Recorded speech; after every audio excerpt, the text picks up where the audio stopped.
It's really serious. Some people even get hurt when others think the wrong things about them. That's exactly why people are marching. Because when enough of us stand together, people pay attention. Right. Because when we don't say anything, we're just letting it continue. Well, you listening and being... That's the anti-racism or racist thing, yeah. Can you pause? So I want to say something here.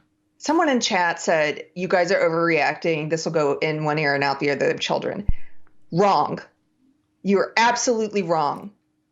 I was being told 2 years ago when I first started talking about my old ideology and what is so insidious and destructive and evil about it, that Carter and I were making a mountain out of a molehill, and that this ideology was just constrained to the college campuses and it would never leave the colleges, and that we should stop talking about this and trying to present it as if it was some existential threat, and that this would blow over. This is, again, that it was just going to stay in the colleges. Wrong. In the past 3 months, this belief system has become culturally dominant to the point that we see it coming from all of our big social companies. We see it coming from all of our entertainment streaming options are recommending things. This is ideological subversion is what this is. It's coming even from these huge corporations that sell children's toys. They are marketing ideology to your children. They're not just selling them dolls, which they're also trying to do with ideology. They're selling them ideas. Yeah. And I think you are making a molehill out of a mountain, or you're trying to, because maybe the idea of this being so pervasive and so deeply rooted in our culture is scary to you. Well, but I think you're wrong. And I think you're wrong. And I think you're making a cataclysmic mistake in underestimating the effect of this. It's not one commercial. It's not one company. It's not one doll. It's not one video. Okay. Right. We're picking on this particular one. We're highlighting this particular one, but this is everywhere now. This is symbolic. This is, we could have picked any, in fact, we have another story after this one about another company, but this is everywhere. And if you haven't seen that yet, open your eyes. Yeah. I might piss parents off with this, but I'm going to say it anyway. Bradley Helgerson, who we interviewed recently, made a good point. And he said something to the effect of, there's always, I don't know if he used the word indoctrination, but everything has, for kids, like everything has subtext. You're setting the framework for how to think about the world whenever you present anything to kids, when you teach them in school, when you let them watch movies or whatever. And I know a lot of parents like to just flip on the TV and use it as babysitting tools, and you are abdicating your responsibility as a parent. And it is like, don't be surprised when they grow up with the ideology, the value structure of crappy mainstream culture. And then you wonder why you don't have a good relationship with them when they're teenagers, or things are wrong or whatever. It's, if you sat them down in front of the Disney Channel from the time they were a baby, it's your fault. You did this. I'm sorry, but it's your fault. You, parent, you. The kid doesn't buy the TV. The kid doesn't plug the TV into the wall. The kid doesn't turn the TV on. Maybe when they're older, they can turn the TV on themselves. But this stuff, people do this because it works. I mean, the Catholic Church talked about this even. I think, what pope was it that was like, give me a kid until he's 6 years old and I've got him for life? People know this. It works. This is why you do this with kids. And you have your kid. Lay the value structure that they need to survive and thrive. That's your job. And if you look at this crap and go, oh, it doesn't matter, it'll go one ear and out the other. That's not just naive. That's you being a crappy parent. You're giving someone else, you're letting Mattel parent your child. And I'm really hard on parents who do this stuff, and I'm sorry, but I didn't let my daughter watch anything until she was 5 or 6, maybe. Like literally nothing, no screens, nothing, zero. And Was it harder? I guess. You have to play with them. And she turned out to read a lot. But it's not that hard. You're just fucking lazy. So you can't complain about the state of the world if you're so lazy that you let the world and you let Netflix raise your child. You're the problem. YouTube. Any of it. Gosh, I don't know. I don't have a right to. I feel like I'm out of my element to ranting about this. You did a very good job of it. You're right. Parent, you were. Everything you said was spot on, Carrie. You were spot on. I mean about the parent part of it, and it's what you said about give me a child until they're 6, and you said that was someone, a pope or someone had said that. It was some Catholic leader. I don't know who it was. It was a Catholic leader. Well, it reminds me of a conversation I had with a parent in Austin, where they had gone to this neighborhood. It was kind of a diversity and inclusion thing about putting woke. Basically, it was about putting woke ideology in elementary schools. It wasn't marketed that way. Of course, it was marketed as some diversity, inclusion, anti-bullying, blah, blah, blah. Went to this community meeting with other parents, and they said, according to my friend, they said openly that we have to start putting the sex and gender curriculum and the critical race theory curriculum, all of these things about, you can postmodernist, like you can choose your own sex and you should have to make that choice, kids, and that they needed to start putting it in kindergarten because the evidence had showed if they could reach kids before they turned, I think it was 4 or 5, they had a much better chance of indoctrinating the kids, essentially. Right. They said this openly. We have to put it in kindergarten for this reason. We can't just put it in first grade through 12th grade.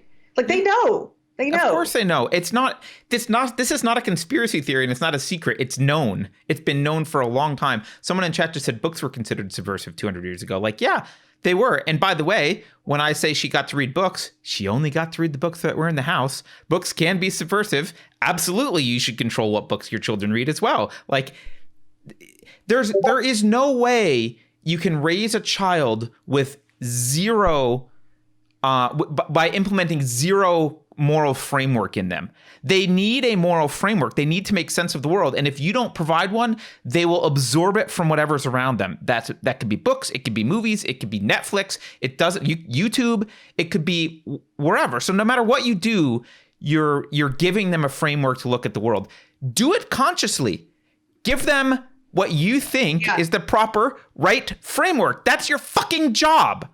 That's your job. And if you can't do that job, do not push kids out. If you can't do that, don't have children. We don't need more zombies. Don't have children. If you can't do it, just don't have kids. If you're not giving them a worldview, it took me a long time to see this. They're going to be instilled with a worldview, if not by you, then by the culture or by the public schools or by YouTube or by Netflix. You have to decide what worldview you're going to, like, here's the best way of looking at the world, basically, what you're going to teach your kid about the best way of interpreting being in the world.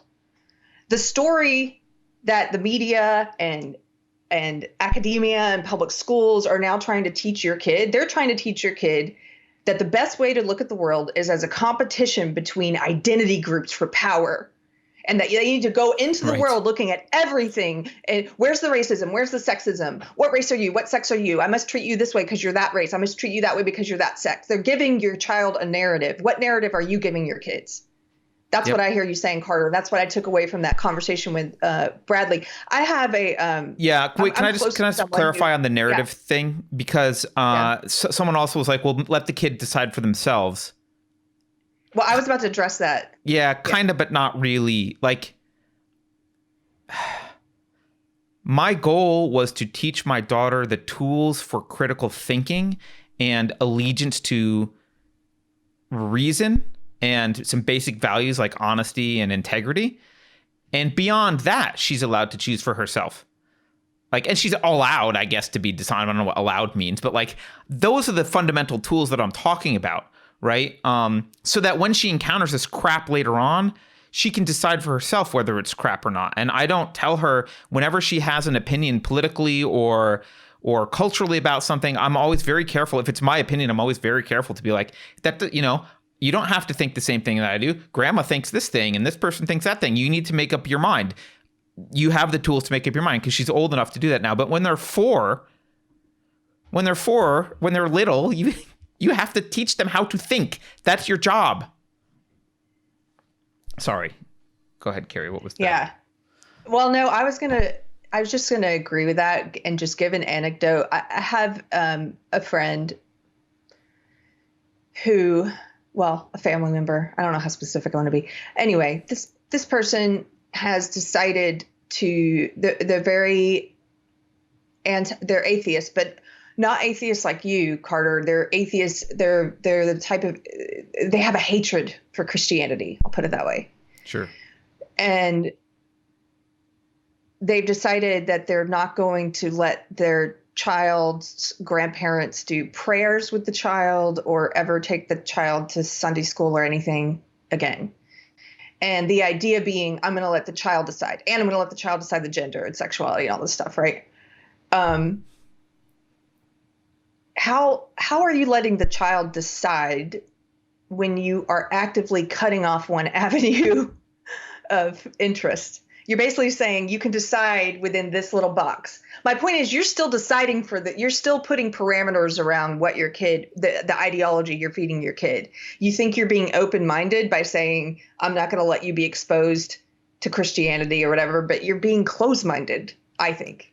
Yeah, I mean, I think there's a gradation there. Like, you obviously should control, the younger they are, the more you control what they're exposed to, and the older they get, the less you control what they're exposed to, and that's intentional. And like, you know, like my daughter's old enough that if she has read the children's Bible stuff. Like, she's old enough, even though I'm an atheist, like she's old enough that if she wants to go to church with her friend or whatever, like it's fine. But when she was, I didn't feel the need when she was 2 years old. I didn't feel the need to be like, well, here's Christianity and here's Buddhism and here's Islam, and I need to teach you about all these things. Like, no, they're not part of my life. They're not part of our household. They're there. They're not verboten. They're just not something that we're limiting what we expose her to, right? Not like in a weird way, but just in a, you know, we're not going to go to the mosque just to see what they're doing over there. Right? Like that's not part of our life. Point is, everybody makes those boundary decisions, even when they think they're not. They're making some kind of decisions of course over. They are. Right. Yeah, and I guess I would say maybe people should put more thought into what it is. If they think they're not making decisions, first recognize that they are. What decisions am I making? And then maybe put a little more thought into what you do, what kind of things you want to introduce your child to, what kinds of ideas. That's all. Yep. Somebody in the chat said, Yarn Hoarder said, you know, probably most of us in this chat are not the type of parents who let YouTube raise our kids. You know, unfortunately, the parents who would need to hear this are maybe social justice parents who are not watching this. But hey, guess what? We'll clip it, share it with your social justice parent friends if you've got the stones. Yeah. Anyway. Yeah.